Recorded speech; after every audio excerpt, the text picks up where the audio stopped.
The most recent version of the Apple Watch was released in the fall of 2017 with a starting price of $529. It has 20% larger screen, faster charging capabilities, increased durability, and improved cycling application functionality. The additional screen real estate is utilized mostly for displaying larger on-screen buttons, which significantly enhances the overall quality of the user experience when working with training applications. The messaging app comes with a full keyboard that is surprisingly simple to use, and it can be accessed from within the app itself.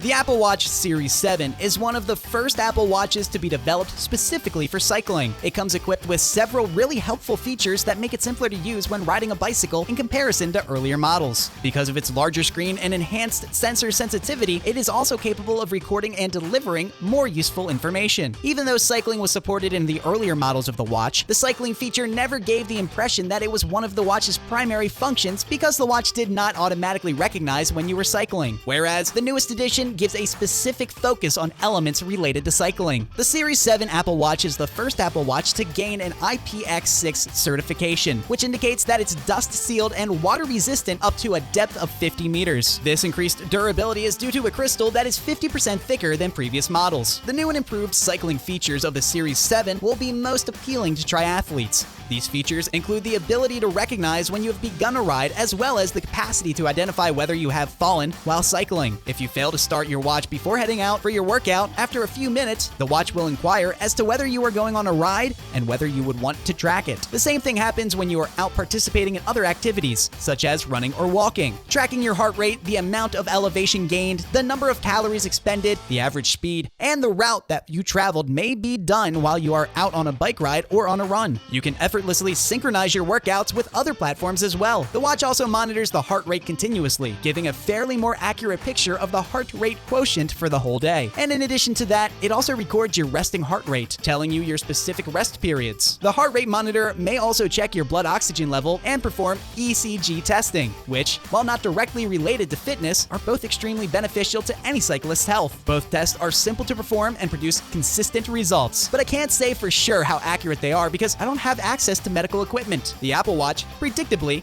only works with iPhones, and the setup process is as easy as it gets thanks to Apple's tight integration of everything they do. Simply place the watch near your phone, wait for what appears to be a cloud of moving dots to emerge on the watch, and then scan it with your phone's camera. Once you've arrived, all you have to do is enter some basic information and wait for the phone and watch to complete the initial setup. The function of the touchscreen face is to use the phone, whether when using simpler versions of the phone's apps or using native watch apps. You can also set various watch faces to customize how it appears and what it displays depending on how you want to use it. For example, on a daily basis, I'll use a face that provides vital information, but while I'm at work, I'll use a face that displays photos of the family. From the iPhone's Watch app, you may customize what displays on the watch by selecting from a variety of faces, apps, and other options. This is straightforward to perform and works perfectly with the watch, except when you upload many photographs to the watch, which causes a tiny lag. In addition to the touchscreen, the Apple Watch Series 7 also has two main control elements, namely a button on one side that brings up either contactless payments or apps used recently, and also turns the watch off, and the digital crown, which resembles that of a watch winder when pressed. It opens a screen from which you can navigate any app available on the watch or even rotate it or zoom or scroll it on different apps. The Apple Watch Series 7 is, above all else, intended to be convenient to use, regardless of whether you are using it while riding a bike or sitting at your desk, and there is little doubt that it succeeds in this endeavor, because I would be here for hours if I tried to capture all these aspects. I'll simply concentrate on a few of the ones that I found to be the most helpful when I was riding the bike. The first thing to mention is the notifications that are sent to your watch from the various messaging apps. The majority of modern smartwatches provide you with the ability to check your alerts, but the Apple Watch not only provides you with a concise summary of the message, but also gives you the option to either speak your response or send anything by drawing out the letters. On this bike, this proved to be an extremely helpful feature because it allowed me to store my phone in a more concealed location within in one of my jersey pockets. And the only time I needed to access it was when the watch alerted me to a message that was particularly urgent. Another convenient feature is the navigation, which provides haptic feedback in the form of small vibrations to indicate where and when to turn. The Apple Watch Series 7 is an outstanding all-purpose smartwatch that, in its most recent Series 7 incarnation, in particular, works extremely well for bikers. More precise detection of falls and enhanced automatic detection of rides brings a significant improvement to the overall experience. It is something that I have found to be particularly handy for riding because of the larger screen that is simpler to utilize while on the move, as well as the simplicity of operating apps from your wrist. Even though you currently cannot link any other cycling sensors to it, and its battery life isn't as good as the battery life of other smartwatches that we've tried, it's still a great option to consider. That ends our video for today. We do hope that we were able to give you some informative insights about the Apple Watch Series 7 concerning its usage in triathlons. Thank you for watching and staying with me up until the end. You may like, subscribe, and press the notification bell so that you'll be updated on my next upload. Take care, everyone. Bye!